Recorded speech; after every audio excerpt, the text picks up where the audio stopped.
মায়ার নবী মদিনাওয়ালা বলেছেন, একবার যদি মসজিদের নিয়ত হয়ে যায়, একবার যদি মসজিদ উল্লেখিত হয়ে যায়, কিয়ামত পর্যন্ত মসজিদ থাকে রে ভাই। কতদিন পর্যন্ত? সুবহানাল্লাহ বললেন না? কতদিন মসজিদ থাকে? মসজিদ জোরে বলেন। কিয়ামত পর্যন্ত মসজিদ থাকে। হ্যাঁ, তার অনেক কটা দলিল, এবার আপনাকে দেবো এক এক করে। এক নম্বর দলিল,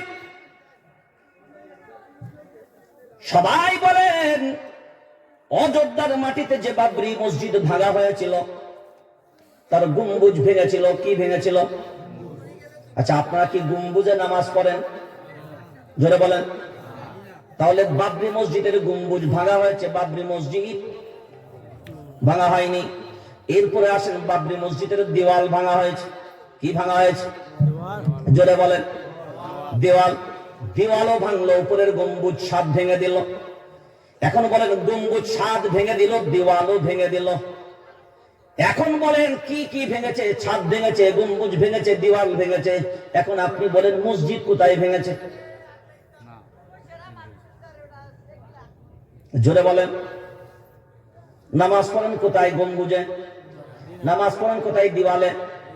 নামাজ পড়েন কোথায়? ছাদে। নামাজ কোথায়? নামাজ কোথায়? নামাজ কোথায়? জমিনে। নামাজ কোথায়? নামাজ কোথায়? জমিনে। তো আল্লাহ বলছেন, মসজিদ একবার উল্লেখ হয়ে গেলে কতদিন পর্যন্ত মসজিদ থাকে? জোরে বলেন। কিয়ামত পর্যন্ত মসজিদ থাকে। হে মুসলমান, এবার বিবেক দিয়ে ভাবনা চিন্তা করে বলেন, কিয়ামত পর্যন্ত যদি মসজিদ থাকে, ওইটা যদি কেউ পরিবর্তন করতে না পারে, কারণ এই সিস্টেমটা হলো আমার আল্লাহ, অন্য কারোর সিস্টেম নয়। কিয়ামত পর্যন্ত মসজিদ যদি হয়, যেটা ভেঙেছে ওটা গম্বুজ আর ছাদ আর দেওয়াল, কিন্তু আসল মুসল্লি নামাজ পড়ে এই জমিনের উপরেই রে ভাই। সেই জমিনটা এখনো পর্যন্ত আছে না নাই? জোরে বলেন। তাহলে মসজিদ আছে না গেছে? জোরে বলে, মসজিদ আছে না গেছে? এবার এটা যদি আরো ক্লিয়ার ভাবে বুঝতে চান, আমি সিদ্দিকুল্লাহ, আমার দিকে তাকান। এখন আমি সিদ্দিকুল্লাহ, আমার ডান হাতটা কেটে দেন। ডান হাত কেটে দিলেন। এখন বলেন আমার নাম কি? এবার আমার বাম হাতটাও কেটে দেন, আমার নাম কি? এবার আমার দুটো পাও কেটে দেন, এবার আমার নাম কি? আমার দুটো কান কেটে দেন, আমার নাম কি? আমার দুটো চোখ তুলে নেন, আমার নাম কি? জোরে বলেন। দুই পা, দুই হাত, দুই কান, দুই চোখ সব নিয়ে দিলেন, এখনো আমার নাম? জোরে বলেন। ছাদ নিয়েছো, গম্বুজ নিয়েছো, দেওয়াল নিয়েছো, কিন্তু ধর আর বডি নিতে, জোরে বলেন, কারণ আসল জমিনটাই এখনো পর্যন্ত আছে। আর ওইটা মসজিদ কতদিন পর্যন্ত থাকবে? জোরে বলেন। কিয়ামত পর্যন্ত থাকবে। কিয়ামত পর্যন্ত কারণ নেবার ক্ষমতা নাই। এবার মুসলমানদের জানা দরকার, যে জায়গাটাই বাবরি মসজিদ ছিল, ওইখানে কিন্তু কোনো ধরনের কোনো ধর্মস্থান হয়নি। ওই বিতর্কিত জায়গাটা এখনো পর্যন্ত ওই জমিন ফাঁকা পড়ে আছে, ধর্মস্থান ভিন্ন জায়গায় হয়েছে। এবার মুসলমান ভাবনা চিন্তা করে বলো, আপনার মনে মনে হবে মসজিদ তো আছে, মেনে নিলাম, ঠিক কথায়। এখন আপনি বলবেন নামাজই তো পড়ার লোক নাই, কেউ নামাজ পড়ে না। আপনার জানা নাই তাই আপনি ধারণা করেন ফেরেশতা নামাজ পড়ে না? পড়ে না। জিন নামাজ পড়ে না? পড়ে না। আপনি আবাদ করেননি, ঠিক কথায়। আপনি নামাজ আদায় করেননি, ঠিক কথায়। কিন্তু আপনি নামাজ আদায় না করলে যে আল্লাহর জন্য কেউ নামাজ পড়ে না তা নয়। এই দুনিয়ার মানচিত্রের দিকে যদি কোনোদিন তাকায়, হয়তো আজও পর্যন্ত কোনোদিন গবেষণা মূল্যায়ন আপনারা করেননি। আপনাদের এলাকায় গরু আছে না নাই? ছাগল আছে না নাই? কুকুর আছে না নাই? গাধা আছে না নাই? ভেড়া আছে না নাই? সাপ আছে না নাই? গাছ আছে না নাই? ওরে মুসলমান, জিন্দেগিতে কোনোদিন মূল্যায়ন করে গবেষণা ভাবনা চিন্তা করেননি ওই জায়গার উপরে আল্লাহ ফেরেশতাদেরকে, জিনেদেরকে দিয়ে আল্লাহ নামাজ পড়িয়ে নিতে পারেন? কারণ আল্লাহ, আপনি শুধু নামাজ পড়বেন একা, আপনি শুধু রুকু করবেন একা, আপনি শুধু সাজদা করবেন একা, না না। প্রত্যেকটা কুকুরের দিকে তাকান, প্রত্যেকটা গরুর দিকে তাকান, প্রত্যেকটা ছাগলের দিকে তাকান, প্রত্যেকটা চতুষ্পদ জানোয়ার যারা চারটা পায়ে হেঁটে হেঁটে চলেন, তাদের মাথাগুলো কোন দিকে থাকে? জোরে বলেন। সব মাথাগুলো ঝুঁকে থাকে না উঁচু থাকে? জোরে বলেন। আপনি যখন রুকুতে যান তখন আপনার মাথা কোথায়, উঁচুতে না নিচুতে? জোরে বলেন, জোরে বলেন। প্রত্যেকটা কুত্তা আল্লাহ এদের এমন বানিয়েছে, ওরে কুত্তা হতে পারিস ঠিক কথায়, তুই সারা জীবন রুকুর হালতে থাকবি। আমি আল্লাহ তোকে রুকুর হালতেই সৃষ্টি করে দিলাম। গরু তুই রুকুর হালতে থাকিস, ছাগল তুই রুকুর হালতে থাকবি, সব তোরা রুকুর হালতে থাকবি। সাপ, এই প্রাণীগুলো মাটির সাথে মাথা নত করে চলে, আর মাথা নত করার নাম হলো সাজদা। আমি সাপ আল্লাহ বানিয়েছি, এরা রুকুর হালতে থাকবে, তোরা সাজদার হালতে থাকবি। এই সাপ মাটির জমিনের সাথে চলে তাই নয়, এই মাটির জমিনের সাথে চলে, আল্লাহর তাসবিহ পাঠ করতে করতে থাকে। গরু তার রুকুর হালতে থাকে। রুকুর হালতে দেখবেন আপনারা যখন রুকু করেন তখন কি অবস্থা হয়, কোমর, পিঠ, মাথা সমান তো? গরুকে দেখেন, ভিড়িয়েছেন কোনদিন? মূল্যায়ন করেছেন? গবেষণা করেছেন? করেননি। এবার রুকুর হালতেও কাউকে আল্লাহ রাখেন, কাউকে সাজদার হালতে রেখেছেন। আবার দুনিয়ার সব গাছপালাগুলোকে দেখো, এরা সবাই দাঁড়ানো অবস্থায়, কম অবস্থায় দণ্ডায়মান আছে।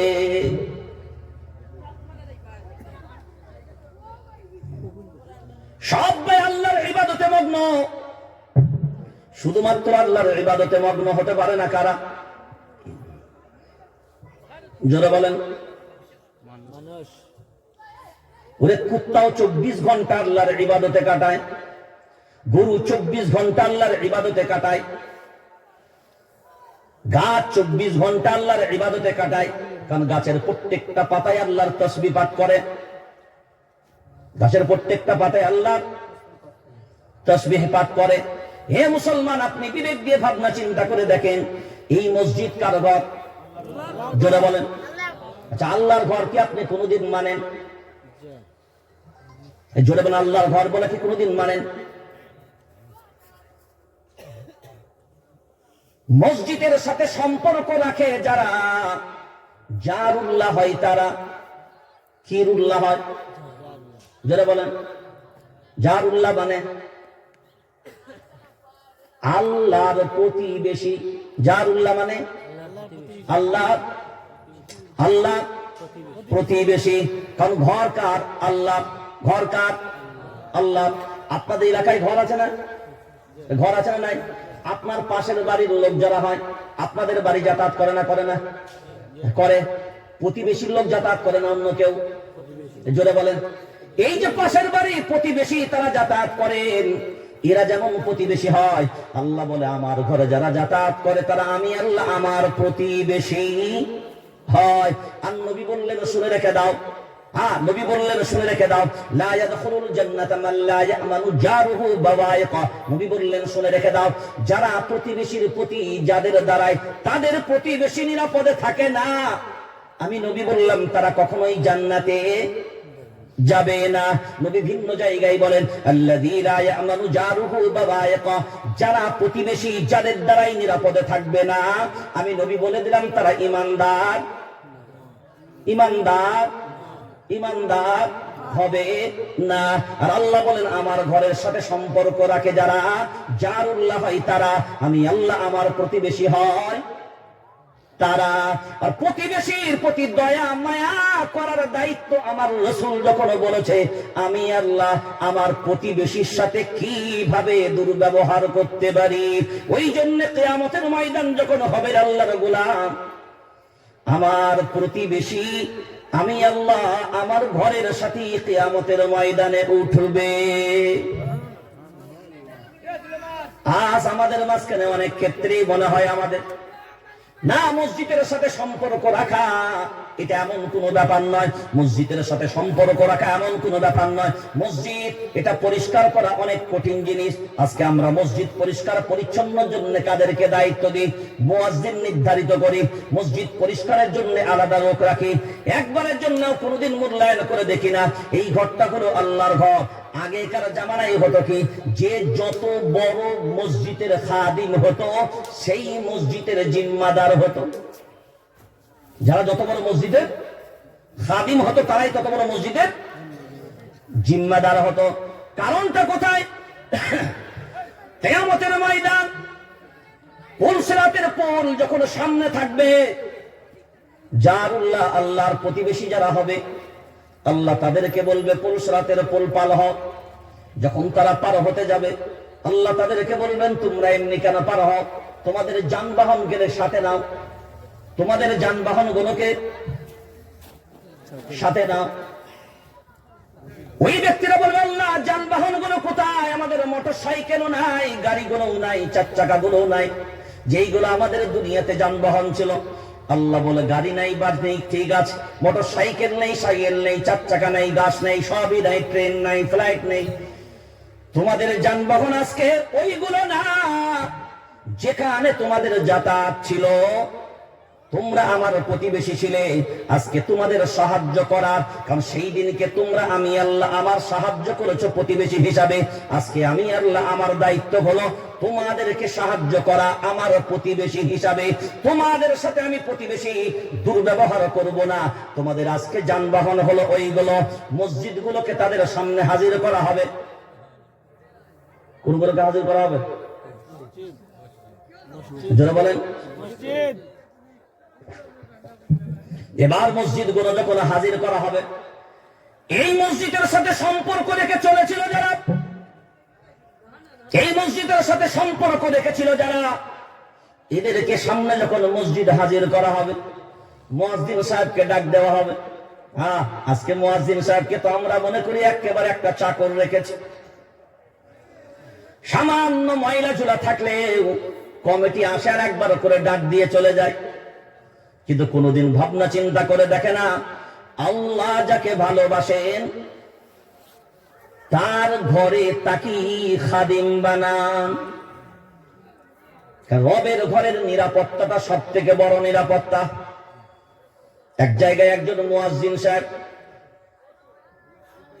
খুব আল্লাহওয়ালা মানুষ,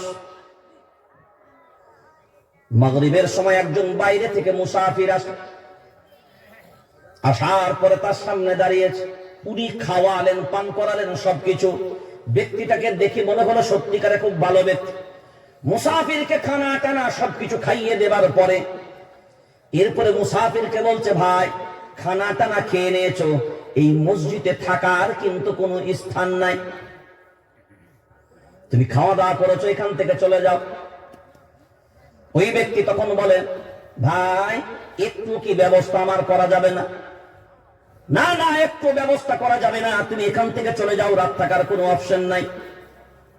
ওই ব্যক্তি ওখান থেকে চলে গেল। ঈশার নামাজের পরে পরে সবাই বাড়ি চলে গেছে। মুসাফির মানুষ বলল, এই ব্যক্তিটা আমাকে বারণ করলো কেন? খাওয়ালো তো মেহমান হিসাবে খুব ভালো করে, চেহারাটা দেখেও মনে হলো লোকটা তেমন বদমাইশ না, কিন্তু আমাকে রাত্রে থাকতে দিবে না, কথা বললো কেন? ওর মনের ভিতরে রহস্য উদ্ঘাটন করার ভাবনা চিন্তা আসে। ঈশার নামাজের পরে সবাই চলে গেছেন।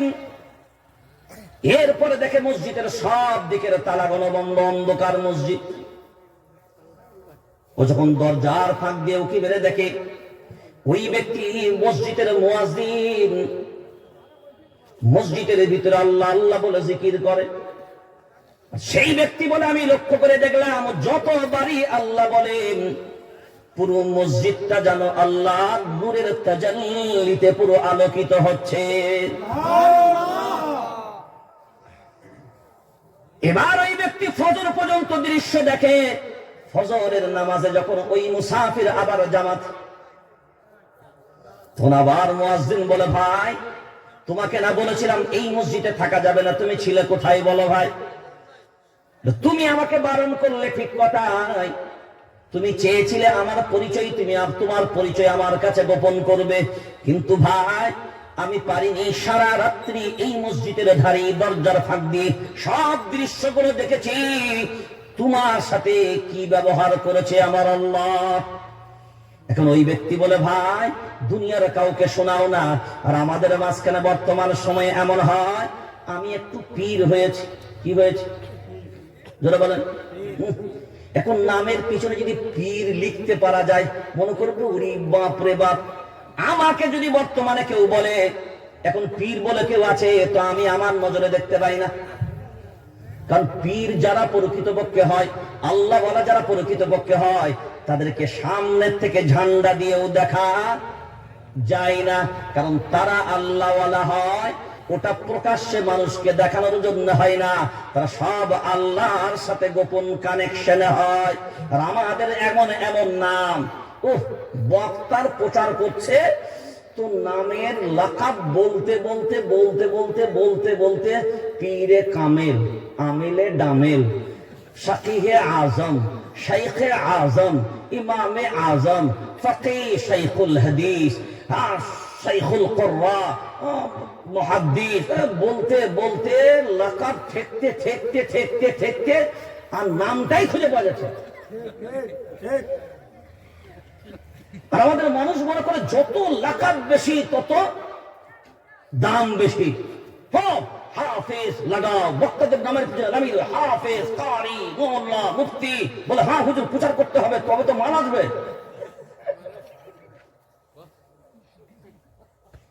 আচ্ছা, একজন সাহাবীর নাম বলেন। হাফেজ, কারি, মৌলানা, মুফতি আবু বকর সিদ্দিক রহমতুল্লাহ আলাইহি, এই রাদিয়াল্লাহু তাআলা। হাফেজ, কারি, মৌলানা, মুফতি, মুহাদ্দিস ওমর ফারুক রাদিয়াল্লাহু তাআলা নাকি? আচ্ছা, ইমামে আজম আবু হানিফা রাহমাতুল্লাহ আলাইহি, হাফেজ, কারি, মৌলানা, মুফতি, ফকিহ, মুহাদ্দিস, মুখাতিব, মুসান্নিফ, মুরাকিব, মুজাদ্দিদ সব লাগিয়ে দিয়ে ইমাম আবু হানিফা রাহমাতুল্লাহ আলাইহি নাকি? বড় যেগুলো আছে ইমাম বুখারী রাহমাতুল্লাহ আলাইহি, ইমাম যারা বলেন পিছনে কিছু লাগিয়েছেন। আর আমাদের গুলো চুনোপুটি লিখতে শিখেছে, আবার হ্যান্ড বিলেও লিখছে পীরে কামেল। পীরে কামেল কাকে বলে? আর সব থেকে বড় পীরকে? এই পীর বর্তমান সময়ে না, হ্যাঁ আহলে হক পীর যারা, কোনো আপদ নাই, কোনো সমস্যা নাই। প্রকৃত আল্লাহ ওয়ালা যদি হয়, প্রকৃত পীর হয়, প্রকৃত বুজুর্গ হয়, তার বায়াত গ্রহণ করতে কোনো সমস্যা নাই। এই দুনিয়াতে তো পীরেই খেয়েছে, দুনিয়াটা কিসে শেষ করেছে? আমাদের পশ্চিমবাংলায় একটা জায়গায় পীর আছে, লাড্ডু পীর। কি বীর? লাড্ডু পীর। তো আমি গিয়েছিলাম, জলসায় গেছিলাম, লাড্ডু পীরটার ব্যাপারটাই বুঝলাম না। বললো হুজুর লাড্ডু পীরের অর্থ হলো ওর যারা মুরিদ হবে তাদের বউদেরকে দিয়ে পার্টি পাবে। তুমি মুরিদ হতে পারবে না জীবনে। জান্নাতের সনদ দিচ্ছে তারা, মৃত্যুর পরে তাদের কাফনের ভিতরে একটা সনদ লাগিয়ে দেয়, সার্টিফিকেট। বলে কি ব্যাপার এটা? বলে যখন ফেরেশতা আসবে তো এটা বের করে দিবি। চলছে, এই জাতি তো মানছে না কথা বলো। আমি যে বললাম গাদ্দার কোথায়, এই জাতি তো মানছে, এই জাতি তাদেরকে প্রাধান্য দিয়েছে। প্রকৃত পীর যদি ঢুকতে যাও, আল জান্নাতু তাহতা আকদামিল উম্মাহাত, তোমার মায়ের পায়ের তলায় চলে যাও, এই হলো তোমার সবথেকে বড় পীর। তোমার আব্বার পায়ের তলায় চলে যাও, এই হলো তোমার সবথেকে বড় পীর। মায়ের খোঁজ নাই, খবর নাই, বাপের খোঁজ নাই, খবর নাই। আর পীরের দরবারে গেলে হাদিয়ার ভান্ডারের কম নাই। মানুষ মনে মনে শুধু লাগিয়ে দিতে পারলেই হলো। আর আমাদের মনের মাঝখানে এমন হয়, পীর কামেল লাগাবে, এ মনে মনে ভাবে আমি একটা হয়েছি। এতদিন কিছু হয় বা না হয়, কি বলে একটা একটা হয়েছি, হ্যাঁ হয়ে হয়ে একটাও কিরামতি নাই, সব ফুস। কি আর দেখেন অন্য ধর্ম অবলম্বী ইন্টারনেটের জগতে শ্বাস দেন, যারা আহলে হক তারা তো দূরের কথা, তারা আরে যেমনই কর না, তাদের ক্রীড়ামতিতে মানুষ পাগল বলে, এদের দ্বারাই তো কিছু হচ্ছে। আর আমাদের সব এত এত বড় বড় ডিগ্রি নিয়ে, কারণ আলিম হচ্ছে অভাব নাই, ইলমের অভাব নাই, আলিমের অভাব নাই, কিন্তু প্রকৃত যে যোগ্য আলিম আল্লাহ ওয়ালার বড় অভাব। কি বললাম? তাকওয়া ওয়ালার বড় অভাব। আর যার কারণে আমাদের সমাজে এটাই ঘটেছে, ওয়াতাআওয়ানু আলাল বিররি ওয়াত তাকওয়া ওয়া লা তাআওয়ানু আলাল ইসমি ওয়াল উদওয়ান। সে তাকওয়া ওয়ালা কোথায়? সব স্বার্থের জায়গায় দাঁড়িয়ে আছে। তো মসজিদ ওয়ালাদের সামনে কি আনা হবে? মসজিদকে হাজির করা হবে। মুয়াজ্জিন সাহেবকে বলবে সামনে যাও। আর যে ইমামগণকে মসজিদ থেকে তাড়ানোর দায়িত্ব আপনারা কমিটিরা নেন, কথাতেই ইমাম সাহেব তোমার ছুটি। এই যে ইমাম সাহেবদেরকে যারা তাড়ানোর কারবার করেন, এরা কোরআনের দুশমন। জোরে বলেন কার দুশমন? জোরে বলেন কথাটা। কার দুশমন? কোরআনের দুশমন, কোরআন ওয়ালাদের দুশমন, আল্লাহর দুশমন। কার দুশমন? জোরে বলেন। নবীর দুশমন। যে মেম্বারটা মসজিদে আছেন, ওই মেম্বারটা আল্লাহর পক্ষ থেকে নয়, ওই মেম্বারটা নবীর মেম্বার। কার মেম্বার? জোরে বলেন। ওই মেম্বারেই না নবী দাঁড়িয়েছিল, ওই মেহরাবেই না নবী দাঁড়িয়েছিল। যে মেম্বারে, যে মেহরাবে নবী দাঁড়িয়েছিলেন, ওই মেম্বারেতে ইমামরা দাঁড়ায়, ওই মেহরাবেতে ইমামরা দাঁড়ায়। আপনার নবী ওই মেম্বার দিয়ে গেছে, ওই মেহরাব আপনার নবী দিয়ে গেছে। আজকে তার বিরোধিতা যখন আপনি করেন, আপনি কার দুশমন? নবীরও দুশমন। কার দুশমন? নবীরও দুশমন। এগুলো কোনোদিন মূল্যায়ন করে আমরা ভাবি না। এবার দেখেন কিয়ামতের ময়দানে মুয়াজ্জিন সামনে, কারণ ইনি আহ্বানকারী। এবার ইমামকে রাখা হবে সামনে। এবার বলবে সব মুসল্লিদেরকে ডাক দাও। সব মুসল্লিরা মসজিদে জড়ো হবেন। ইমামকে সামনে বলবে দাঁড়াও। ইয়াউমা নাদউ কুল্লা উনাসিন বিইমামিহিম। ইমামের নেতৃত্বে পুরো ইমামরা, পুরো মুক্তাদি সামনে পিছনে দাঁড়িয়ে যাবে। এবার ইমামের নেতৃত্বে মুয়াজ্জিনকে বলবে আগাও। কোথায়? وَإِن مِّنكُمْ إِلَّا وَارِدُهَا كَانَ عَلَى رَبِّكَ حَتْمًا مَّقْضِيًّا ثُمَّ نُنَجِّي الَّذِينَ اتَّقَوْا وَنَذَرُ الظَّالِمِينَ فِيهَا جِثِيًّا। পুরসিরাতের পোল যখন পার হবে, একাকী পার হওয়া লাগবে। কারণ লেজ ধরেও যাওয়া যাবে না, আঁচল ধরেও যাওয়া যাবে না। আল্লাহ বলছে ওই সময় জারুল্লাহ, আমার প্রতিবেশী হবে যারা। কারণ কিয়ামতের ময়দানটা আমি আল্লাহ আমার সামনে, আর এরা দুনিয়াতে আমি আল্লাহ আমার প্রতিবেশী ছিল। সেই দিন কিন্তু আমি এদের সামনে ছিলাম না। এরা কিন্তু আমি আল্লাহ আমার ঘরের দিকে খেয়াল করেছে। এরা সেই দিনকে আমি আল্লাহ আমার ঘর আবাদ করেছে, সেই দিনকে আমার প্রতিবেশী ছিল। আজকে আমার প্রতিবেশী যখন আমার কাছে এসছে, আমি আল্লাহ তার সাথে আমি প্রতিবেশীর ব্যবহারটা কেমন আজকে আমি আল্লাহ দেখাবো। মুয়াজ্জিন সামনে, ইমামকে দাঁড় করানো হবে, সব মুক্তাদি পেছনে। কোন মুক্তাদি পেছনে? যারা ইমামের পিছনে থাকতো, এই মুক্তাদিগুলো পিছনে দাঁড়াবে। দাঁড়ানোর উপর আল্লাহ বলবেন হুকুম দিলাম যাও, এই মসজিদ আজকে যানবাহনের কাজ করবে, এই মসজিদের উপরে চাপো, আর পুলসিরাতের পোল বিদ্যুৎ গতিতে পার হয়ে যাও। কোন মসজিদ? এই মসজিদটা তো নয়, এইটা বাদ দিয়ে বলছি। সব মসজিদ এটাও পড়বে তার মধ্যে? ও এটাও আছে তাহলে, তাই তো? ও এটা ধরি। এই মসজিদের মুসল্লি হবে যারা, ইমামের পিছনে দাঁড়ান যারা, কিয়ামতের ময়দানে পুলসিরাতের পোল পার হবে তারা, আর ইমামের বাঁশ দেন যারা।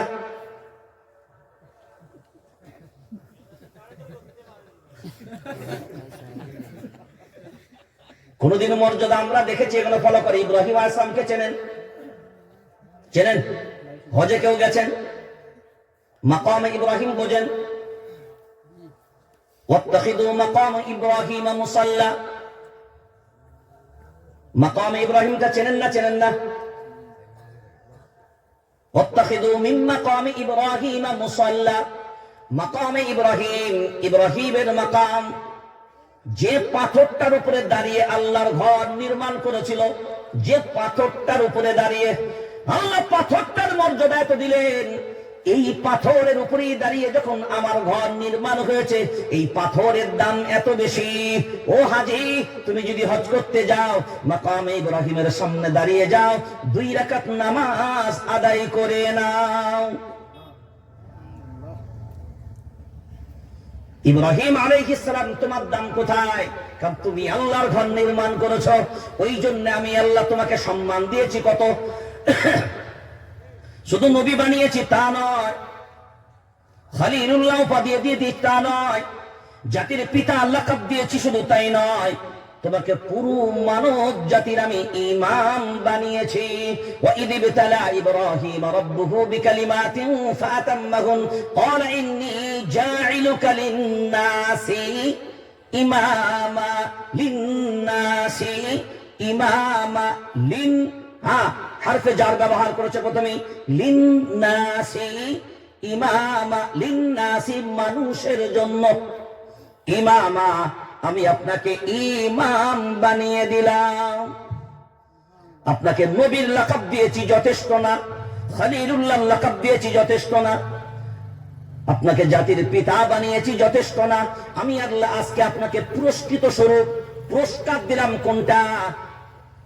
লিন্নাসি ইমামা, জাতির ইমাম বানিয়ে দিয়ে পুরস্কৃত করলাম। এই মসজিদ আমরা আল্লাহর ঘর যদি মূল্যায়ন করে দেখতাম রে আল্লাহর বান্দা, খুব লক্ষ্য করে দেখেন এই মসজিদে আল্লাহ আজানের ধ্বনি এই মসজিদ থেকে আসে না। কোথা থেকে? কোথেকে আসে? বলছে যারা প্রকৃত পক্ষে আল্লাহর প্রকৃত পক্ষে বান্দা হবে, বলছে বান্দারা তো এমন হবে আল্লাহ ডাকার আগেই বান্দা রেডি থাকবে।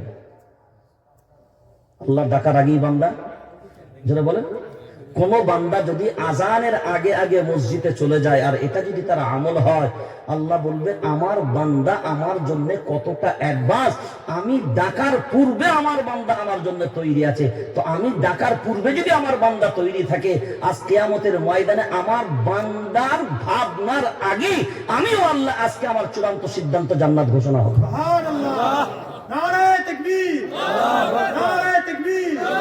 হযরত মাওলানা শেখ সিদ্দিকুল্লাহ সাহেব, হযরত মাওলানা শেখ সিদ্দিকুল্লাহ সাহেব। এবার লক্ষ্য করে দেখেন যে এই মসজিদের সাথে সম্পর্ক রেখে আপনার মনে হচ্ছে যে এই মসজিদের সাথে সম্পর্ক রেখে আমার দিন আমার সময় সব শেষ। এই মসজিদের সাথে সম্পর্ক রাখলে আপনার লাকাব হচ্ছে জারুল্লাহ, আপনি আল্লাহর প্রতিবেশী। কার প্রতিবেশী? কার প্রতিবেশী? জোরে বলেন, আপনি কার প্রতিবেশী হবার সুযোগ পাচ্ছেন? কেন? শুধু মুখে বললে হবে না, মসজিদটা ঘর তো, মসজিদটা ঘর তো, আপনারও বাড়ি আছে না, মসজিদটাও বাড়ি, বাইতুল মানে ঘর, তো আপনার ঘরকেও তো বাইতুল বলে, কথা বলেন। আবার দারুনও বলা হয়, বাড়িকে দারুনও বলা হয়, তো এটা আপনার ঘর, তো মসজিদ তো কার ঘর? তাহলে আপনার মহল্লাতে কার ঘর? জোরে বলেন না। তাহলে প্রতিবেশীর ঘর কোথায় হয়? পাড়াতে হয় না, মহল্লায় হয় না? তাহলে আপনার মসজিদ যখন আপনার মহল্লায়, আর মসজিদের মহল্লায় যখন আপনার ঘর, তাহলে আল্লাহ বলছে আমার ঘর আর আমার পাশের ঘর এরা তো প্রতিবেশী হয়। তাহলে আমি আল্লাহ আমার প্রতিবেশী হলো আমার মসজিদকে আবাদকারী, মসজিদে আসে যারা, সম্পর্ক রাখে যারা, এরাই হলো জারুল্লাহ, আমি আল্লাহ আমার প্রতিবেশী। আর প্রতিবেশীর সাথে দুর্ব্যবহার এটা আল্লাহর নবী নিষেধ করেছেন, প্রতিবেশীর সাথে দুর্ব্যবহার আল্লাহ নিষেধ করেছেন। তো প্রতিবেশীর সাথে ভালো ব্যবহার, তো আল্লাহ বলছেন কিয়ামতের দিনে এর থেকে আর ভালো ব্যবহার কি দিবি? ওই মসজিদ আমার ঘর কি আমি তুলবো, আমার ঘরকেই বলবো আমার ঘরের ভিতরে সব চাপ, সব প্যাসেঞ্জার চাপ। যতদিন তোর মনে হবে না আমরা তো এতজন লোক এইটুকু মসজিদে না, আল্লাহ বলবেন যত মুসল্লি আমার মসজিদ যতদিন ছিল, যত মুসল্লি এই মসজিদে ছিলি, সব মুসল্লিরাই প্যাসেঞ্জার হিসাবে এই গাড়িতে আজকে চাপতে পারবে। এই না হয় যে দুদিকে ব্লক হয়ে গেছে বলে আর চাপার কোনো সিন নাই। আল্লাহ সব যোগ্যতা সেই দিনকে দেবে কিয়ামতের ময়দানে। তাহলে এবার আপনি ভাবনা চিন্তা করে বলেন, সেই মসজিদকে আবাদ করার দায়িত্ব কাদের? জোরে বলেন, জোরে বলেন, কাদের দায়িত্ব? এরপর আপনার মনে মনে হবে হ্যাঁ আমরা তো নামাজ পড়ি, হ্যাঁ 5 ওয়াক্ত পড়ি না, কিন্তু জুম্মা ছাড়ি না। মিস্টার আজাজিলের নাম শুনেছেন কোনদিন? কে হয়? ও ছোট আছে নাকি? ছোট তো কোথায় কৈলাসরা থাকে নাকি? আচ্ছা, আজাজিলের নাম শুনেছেন? নাম শুনেছেন তো? হ্যাঁ, আজাজিল এত সাজদা করেছে। কে? বলেন, আজাজিল এত সাজদা করেছে, দুনিয়ার জমিনে 4 আঙ্গুল জায়গা পর্যন্ত ফাঁক নাই, এত সাজদা করেছে। সবাই এখানে বসে আছেন যারা, وَإِذْ قُلْنَا لِلْمَلَائِكَةِ اسْجُدُوا لِآدَمَ فَسَجَدُوا إِلَّا إِبْلِيسَ أَبَى وَاسْتَكْبَرَ وَكَانَ مِنَ الْكَافِرِينَ। সবাই আমরা কম বেশি জানি এই আজাজিলকে আল্লাহ সাজদা করতে বলেছে। যেটা বলেন শ্রদ্ধা করতে বলছিল, কি শ্রদ্ধা করতে, কি করতে? সাজদা। বলেন কি করতে? সাজদা করতে। কি করতে? সাজদা করতে। এখন বলেন কয়টা সাজদা করতে বলেছিল? জোরে বলেন, সবাই বলেন। একটা। কাকে সাজদা করতে বলেছিল? আদম আলাইহিস সালাম। আদম আলাইহিস সালামকে একটা সাজদা করার অর্ডার আল্লাহ দিলেন। 10টা 20টা না, একটা সাজদা। কয়টা? একটা। শয়তান বলল, এই আজাজিল বলল, আনা খালাকতানি মিন নারিন ওয়া খালাকতাহু মিন তিন। ও বেটা আবার এত কায়দা মারতে গেল। আল্লাহ বলছে একটা সাজদা কর, ঝামেলা মিটে যাবে। ও বলছে নরমালে সাজদা করব, তা হবে না। বেটা আবার আল্লাহর সামনে গিয়ে আবার ডায়লগ বাজি করে বলে, আনা মানে আমি, খালাকতানি মিন নারিন ওয়া খালাকতানি মিন তিন। আমি বেটা ওকে সাজদা করব। কয়টা সাজদা করে নাই? তাড়াতাড়ি বলেন। একটা সাজদা করে নাই। এখানে যতজন মানুষ বসা আছেন রাগ করেন না। প্রত্যেক দিন কয়টা করে সাজদা ফরজ? প্রত্যেক দিন কয়টা করে সাজদা ফরজ?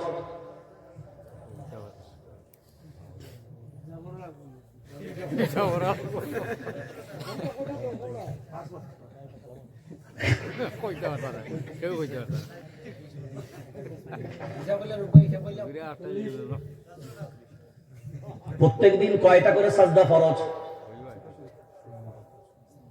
সারা দিনে 5 ওয়াক্ত নামাজ ফরজ। ক ওয়াক্ত? জোরে বলেন। 5 ওয়াক্ত। 17 রাকাত নামাজ ফরজ। কয় রাকাত? 17 রাকাত নামাজ ফরজ। প্রত্যেক রাকাতে কয়টা করে সাজদা? জোরে বলেন। 2টো করে সাজদা। এখন 3 রাকাত ওয়াজিব বিতির। 3 রাকাত ওয়াজিব বিতির। 3 দুগুণে 6, তাহলে 17 আর 3 20, 20 দুগুণে 20 দুগুণে 40। প্রত্যেক দিন কয়টা করে সাজদা ফরজ? সবাই জোরে বলেন। কয়টা? 40টা। এবার যতজন মানুষ এখানে বসে আছেন, আল্লাহ যখন সাজদা করার আদেশ দিলেন একটা। কয়টা? একটা। যখন আদেশ দিলেন তখন তার নাম ছিল আজাজিল। কি নাম? জোরে বলেন কি নাম? আজাজিল। একটা সাজদা করলো না যখন, নাম তার কি হলো তখন? জোরে বলেন, সবাই জোরে বলেন। তাহলে একটা সাজদা না করলে তার নাম? জোরে বলেন। যারা প্রত্যেক দিন 40টা সাজদা করে না তাদের নাম?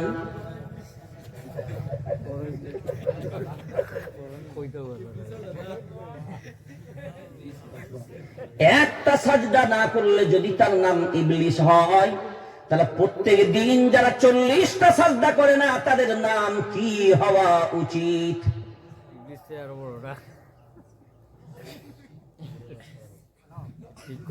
যদি বলেন ইবলিসের বাপ, তো ইবলিসের বাপের নাম হলো খবিস। যদি বলেন ইবলিসের মা, তো ইবলিসের মায়ের নাম হলো নীলবিস। এবার আপনি বলেন ইবলিসের দাদু, খুঁজে পাবো না কোথাও গিয়ে কদু।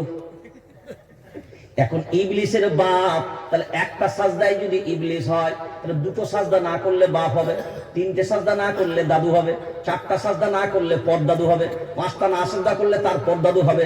এখন বলেন 40টা পর্যন্ত যেতে গেলে কোনো সম্পর্ক ঠেকাতে পারবে না। একটা সাজদা না করলে যদি 4 আঙ্গুল জায়গা ফাঁক নাই, তারও নাম যদি ইবলিস হয়, আপনি বিবেক দিয়ে মূল্যায়ন করে দেখেন, আপনার জীবনে একটা দিনের সাজদা নয়, তাহলে একদিনের যদি 40টা সাজদা, 2 দিনে 80, 3 দিনে, এখন 1 সপ্তাহ যদি হিসাব করেন আর কি আসবে মুখে হাসি। এখন বলেন তার নাম যদি আজাজিল থেকে চেঞ্জ হয়, একটা সাজদা করনি তোর নাম ইবলিস, তাহলে আমি যখন প্রত্যেক দিন 40টা সাজদা করেনি, আমার নাম কি গোলাম রসুল? আমার নাম মোহাম্মদ গোলাম কিবরিয়া? কল বলেন বলেন বলেন, আমার নাম কলাইনি আব্দুল্লাহ। বলেন বলেন, একটা সাজদা না করলে যদি নাম চেঞ্জ, যে বাড়িতে কুত্তা থাকে ওই বাড়িতে রহমতের ফেরেশতা, জোরে বলেন, শুনেছেন না শোনেন নাই? একটা বক্তা বলে কি ফেসাদে পড়ে গেছে। বক্তা স্টেজে বলেছে, যে বাড়ির দরজায় কুত্তা থাকে রহমতের ফেরেশতা ঢোকে না। একজন রহমতটা শুনতে পায়নি, শুধু ফেরেশতারা শুনতে পেয়েছে। ও এসে বলছে, হুজুর এতদিন পরে আমাকে বাঁচালে তুমি। যে কেন, কি ব্যাপার? তুমি যে বললে ফেরেশতা ঢোকে না, একটা কুকুর না হুজুর, আমার চারিদিক দিয়ে সব কটা কুকুর পেশে রাখবো, আজরাইল ঢুকে কোন দিকে দেখবো। ও মনে করে রহমতের ফেরেশতা ঢোকে না, ও মনে করে আজরাইলও ঢুকতে পারবে না। ও বেটা, বুলেট প্রুফ গাড়ি, বুলেট প্রুফ জ্যারেট যা আছে, আইনামা তাকুনু ইউদরিকুমুল মাউতু ওয়ালাউ কুনতুম ফি বুরুজিন মুশাইয়াদা। ঠেকানো যাবে না। কুল ইয়াতাওয়াফাকুম মালাকুল মাউতিল্লাযী বুকিলা বিকুম। ওর হাত থেকে বাঁচানো সম্ভব হবে না। ওই জন্য বলেছিলাম, শুনে রেখে দাও, যে চেয়ারে আপনি বসে আছেন ওই চেয়ারে কিন্তু একদিন ইন্দিরা গান্ধীও বসেছিল, ওই চেয়ারে কিন্তু রাজীব গান্ধীও বসেছিল। চেয়ার কিন্তু আছে, রাজীব গান্ধী নাই। ওই চেয়ারে একদিন অটল বিহারী বাজপেয়ীজিও বসেছিলেন, তিনি নাই, চেয়ার কিন্তু আছে।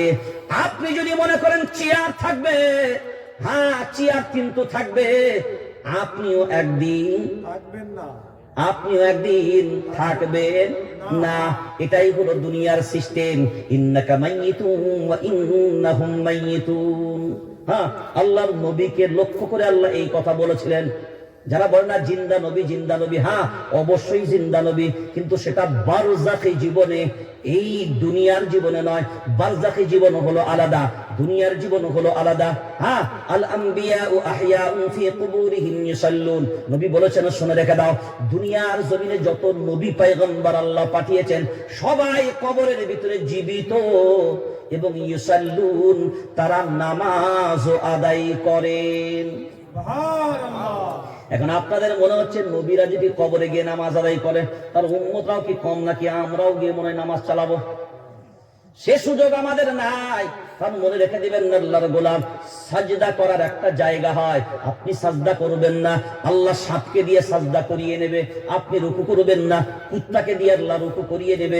আপনি দাঁড়াবেন না আল্লাহর সামনে, আল্লাহ গাছকে দিয়ে তারা কওম আদায় করিয়ে নেবে। হে মুসলমান, বিবেক দিয়ে ভাবনা চিন্তা করে যদি দেখি, এই জায়গায় মসজিদের আজান হয়, আজান ধ্বনি শোনার পরে তো হিন্দু ভাইরা মসজিদে আসে, যদি বলেন হিন্দু ভাইরা আসে না? আচ্ছা, এই এলাকার গরু ছাগলগুলো মসজিদে আসে, জোরে বলেন আসে না? মাশাআল্লাহ, ছাগলগুলো আসে না, গরুগুলো যেগুলো ঘেউ ঘেউ করে ওইগুলো আজান শুনে এগুলো আসে। আজান শোনার পরে মসজিদে আসে না কারা?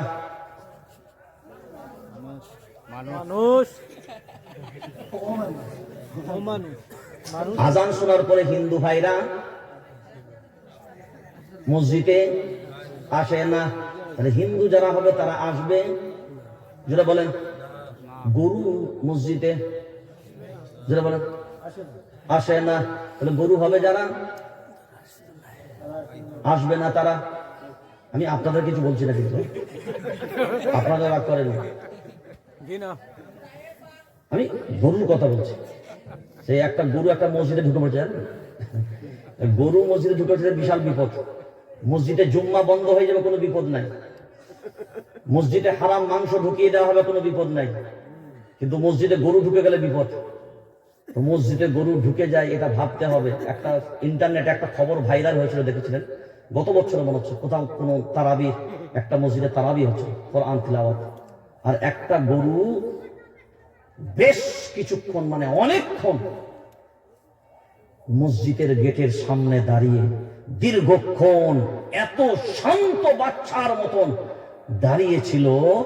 প্রত্যেকটা বড় বড় আল্লাহ ওয়ালাদের মত হলো ওই গরু পর্যন্ত আল্লাহর কোরআনে মুগ্ধ ছিল। এখনো পর্যন্ত দেখবেন ইন্টারনেট আছে। আর সত্যিকার তারাবি যদি তারাবির মতন হয়তো, আর আমাদের তো কি দুরন্ত এক্সপ্রেস। 5G কাজ করে এখন, 5G হলেও পেছনে লাথি মারবে।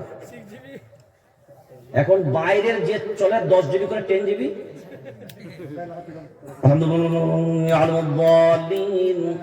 শুধু লাস্টে জানো ইয়ালামুনটা তালামুনটা শোনা যায় কি? লাস্টে জানো ইয়ালামুনা তালামুনটা শোনা যায়। যত গতির হাফেজ হবে বলবেন নাম্বার 1 হাফেজ, আর যত ধীমে হবে এত মালগাড়িটাকে ধরলেইছিস।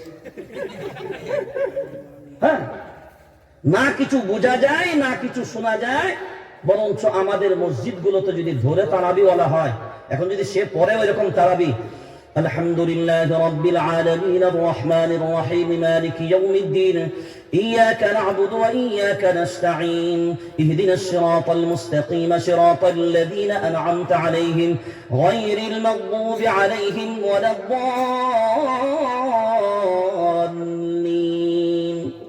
পিছন থেকে মুসল্লি বলবে তাড়াতাড়ি কেটে বল। একদিন যদি কোন রকম চালাতে পারে তো আলহামদুলিল্লাহ, দ্বিতীয় দিন বলবে মালটাকে কে এনেছিস বল। আমাদের বর্তমানে যা চলে, এই জন্য আমাদের অবস্থা। কোরআন যদি কোরআনুল কারীমের মতন তিলাওয়াত করা হয় রে আল্লাহর গোলাম, অবশ্যই অবশ্যই অবশ্যই কোরআনুল কারীম এমন একটা কিতাব, ওটা মেলার প্যান্ডেলে হলেও সবাই কান দিয়ে জোরে বলেন হ্যাঁ, অনেকের জ্বালা ধরবে, কারণ কোরআন সব জায়গায় হবে, কথা বলে না। কিন্তু মনে রাখা দরকার, যেখানে সব ধর্মগ্রন্থ পাঠের মাঝখানে কোরআনুল কারীম যদি তিলাওয়াত হয়, আল্লাহ না জানি ওই কোরআনের বরকতে অনেক মানুষের দিলের ভিতরে হিদায়াতের আওয়াজ জেগে দিতে পারে। কি হিদায়াতের আওয়াজ জাগিয়ে দিতে পারে কোরআন, এমন একটা জিনিস। এবার আসেন, কোরআনুল কারীমের দলিল দিয়েছে, ইন্নামাল মুমিনুনা আল্লাযীনা ইযা যুকিরাল্লাহু ওয়াজিলাত কুলুবুহুম ওয়া ইযা তুলিয়াত আলাইহিম আয়াতুহু যাদাতুহুম ঈমানা।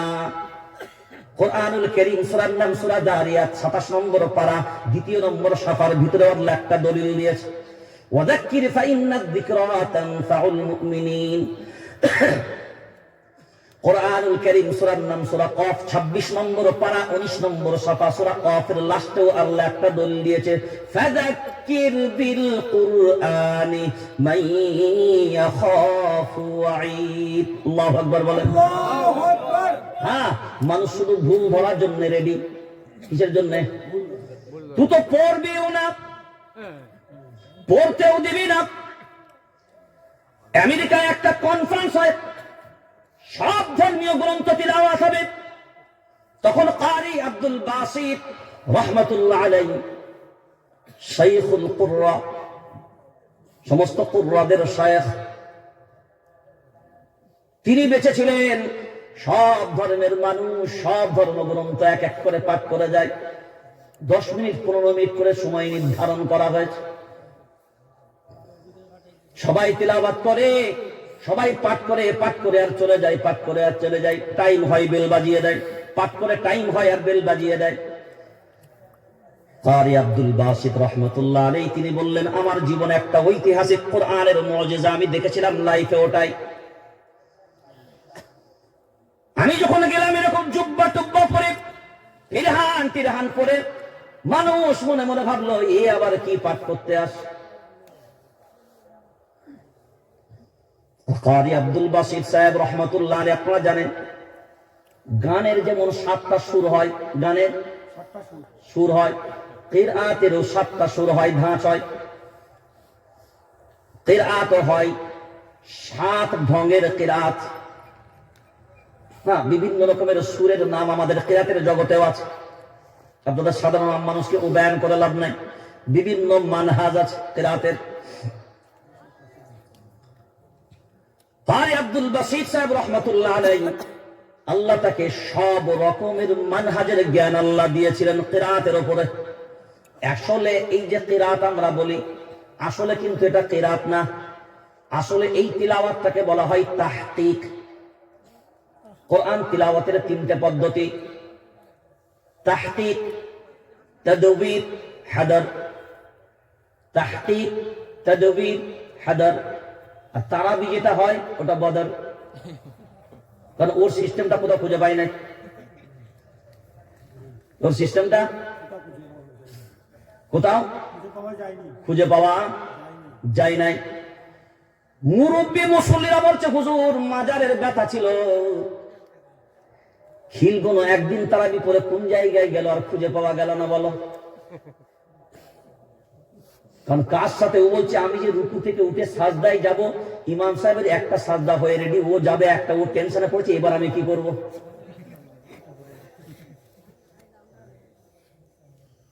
এরকম নামাজ পড়েন, পড়লে ঠিক করে পড়েন, বরঞ্চ খতম তারাবি যদি অসুবিধা হয় সূরা তারাবি পড়েন। খতম তারাবি একটা কোরআন তারাবিতে পড়াও সুন্নত, আর একটা কোরআন শোনাও সুন্নত। ওই সুন্নত আমল করতে গিয়ে একটা ওয়াজিব আদায় নাই।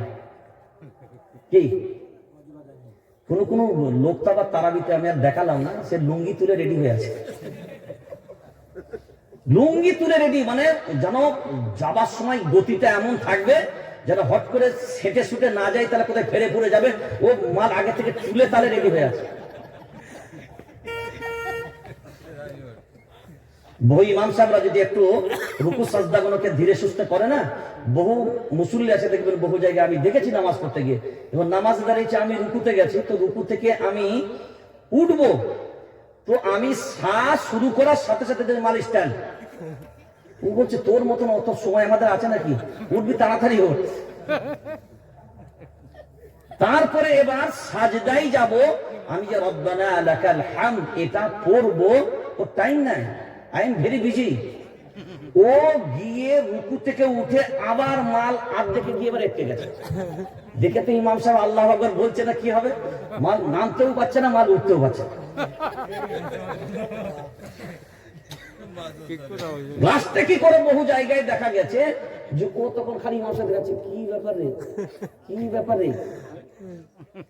সাজদায় গিয়ে একটা সাজদা করে উঠবেন, ও যন্ত্র আরেকটা সাজদা। আশ্চর্য নামাজ, যার কারণে এই নামাজের ভিতরে আমাদের কোনো বরকত নাই। কারণ ইন্নাস সালাতা তানহা আনিল ফাহশা ওয়াল মুনকার। ফাহশা মুনকার দুটো শব্দকে ব্যবহার করেছে।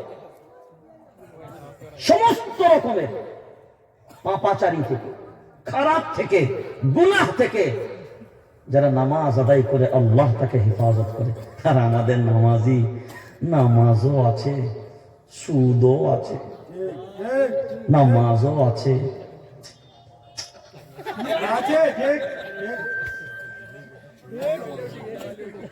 দেখেন, বিড়ি খাওয়া যায়,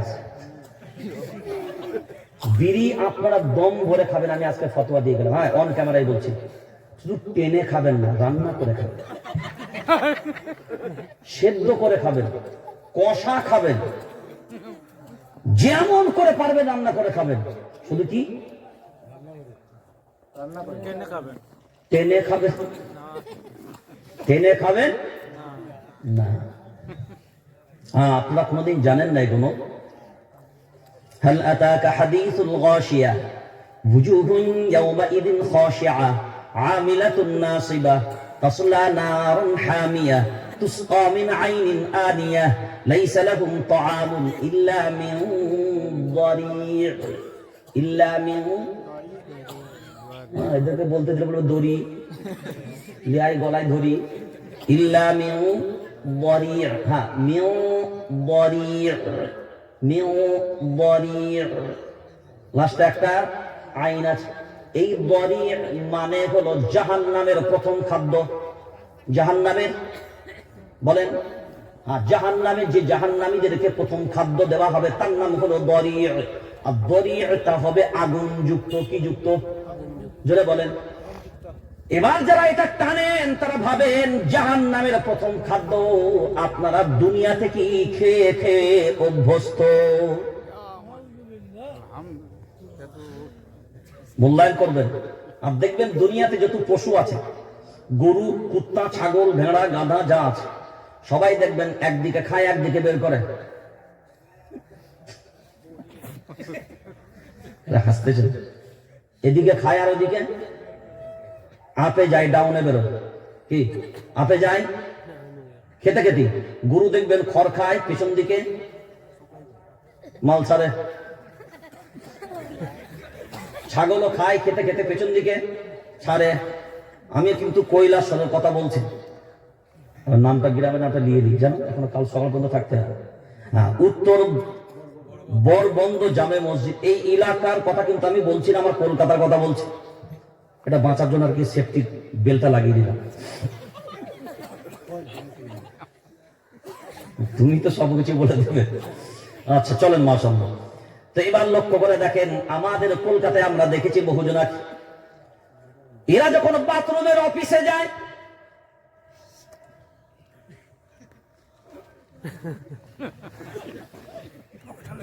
সাথে মাল নিয়ে যায়। তো আমি একদিন বলছি ব্যাপার এইটা তুমি পায়খানার সময় কেন নিয়ে যাও?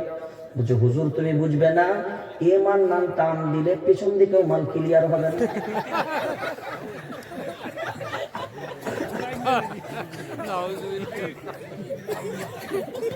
চিন্তা করেন, আরে অভ্যাস খারাপ ভাবেন নি। গরুতে খায় আর পিছনে ছাড়ে, এখন বলেন আমিও খাই আর আমিও বলেন বলেন বলেন বলেন আমিও খাই আর আমিও ছাড়ি। আচ্ছা একটা হাদিস আমাকে দেখান, আর বাথরুমে বসার সুন্নতের মাঝখানে এই টানাটা কোন সুন্নত আমাকে বলেন। বিড়ির কথা বাদ দেন, বাথরুমে বসার একটা সুন্নত আছে না? কি? প্রথমে লুঙ্গি সাপকে পুরো কোমর পর্যন্ত গুটিয়ে নেওয়া এক নাম্বার সুন্নত। হ্যাঁ, চাষা যখন পিসাবখানায় বসে তো আবার পিসাবখানায় ঢুকার সময় বলছে পিসাবখানা নোংরা জায়গায় টুপিটা নিয়ে যাবো, টুপিটা খুললে আবার চাচা পকেটে পুরো পিসাবখানে ঢুকছে। বলে ছিচি ছিচি, কুত্তাতেও মুতে আমিও মুতবো, আর আমি মুতবো টুপি পরে। চিন্তা করেছেন চাচা কতটা চাচা জ্ঞানী? তো চাচা যাতা চাচা জ্ঞানী, টাটা মতন জ্ঞানী। আবার গেল গিয়ে বলছে ছিচি ছিচি ছিচি, পিসাব করবো হাঁটু দেখে, নামাজ পড়ি হাঁটু দেখে, তওবা কর। চাচা গিয়ে পুরো জামা কাপড় খুঁজছে, বলে মৌলভী সাহেবরা বলেছে নাকি পিসাবের ছিটে লাগলে আজাব বেশি হয়। এমন সাটা সেটে বসেছে, পিছন দিকে হেলিকপ্টার সব। ফরজের কোনো হুঁশ নাই, ও বলছে সুন্নতটা। চিন্তা করে দেখেছেন? এই আদবগুলো মসজিদের ইমাম সাহেব যারা আছেন তাদেরকে বলবো, মুসল্লিদেরকে বসানো দেখাবেন। কাপড়টা কিভাবে, একটা ভিতরে পায়জামা পরে নেবে, পায়জামা পরে নিয়ে কোন একটা ছেলেকে, ছোট ছেলেকে দেখাবেন, তার ভিতরে একটা কোনো পায়জামা পরে নেবে, পায়জামা পরে নিয়ে উপরে একটা লুঙ্গি পরাবে, লুঙ্গিটা পরিয়ে নিয়ে মাল লুঙ্গিটা তুলবে, তাহলে পিছনে তো সব ঠিকঠাক থাকবে। হ্যাঁ, ভিতরে কিছু পড়াবেন, না হলে তো বাস আর দেখতে হবে না। এবার লুঙ্গিটা কতটা তুলবে, কিভাবে লুঙ্গিটা খুলবে, এইটা মুসল্লিদেরকে প্র্যাকটিস করানো, এটা ইমামদের দায়িত্ব। কারণ মুসল্লিরা তো বলবে যে আমাদের তো জীবন, ওই যে বললাম কাকে বাপ বলে, এই যে চাচাকে। এখন যদি আমি বলি না চাচা ও লুঙ্গি তোলা যাবে না, তখন কি বলবে? ও কি করবো, মেনে নিতে হবে, কিন্তু দিল থেকে ওর খটকা লেগেই থাকবে। ওই জন্য এগুলো প্র্যাকটিস হওয়া দরকার, এইগুলো প্র্যাকটিস হওয়া দরকার। হ্যাঁ, কোথায় বাম হাতটা রাখবে, ডান হাতটা কোথায় রাখবে। এখন দেখেন, সুন্নতটা আমল করতে যাবেন, বিড়ির অভ্যাস ছেড়ে যাবে। আলহামদুলিল্লাহ। কারণ ডান হাত কোথায় থাকবে, বাম হাত টানবেন কোথায়? বলে পা জিন্দাবাদ নাকি, তো পায়খানায় বসে একটা পা তোলেন না, কি হয় দেখ হবে? দেখেন সুন্নত আমল করতে যাবে, একটা বদ অভ্যাস ছেড়ে যাবে। এই দরিয়ে দুনিয়ায় যারা বিড়ি সিগারেট পান করে, ধূমপান করে, এরা প্রথম জাহান্নামের খাদ্য খাবার অভ্যাস দুনিয়া থেকেই করে নিয়ে যায়। এবার আসেন সব থেকে চরম যেটা বিষয়, সেটা আপনারা কোনদিন গবেষণা করেননি। হিন্দু ভাইরা যখন মারা যায়, তার বডি যখন জ্বালানো হয়, আগুন কোথায় দেয়? সবাই বলেন আপনি আর আপনাকে কিছু বলবো না, এবার আপনি বিবেক দিয়ে ভাবেন। তারা মৃত্যুর পরে মুখে আগুন দেয়, আর আপনি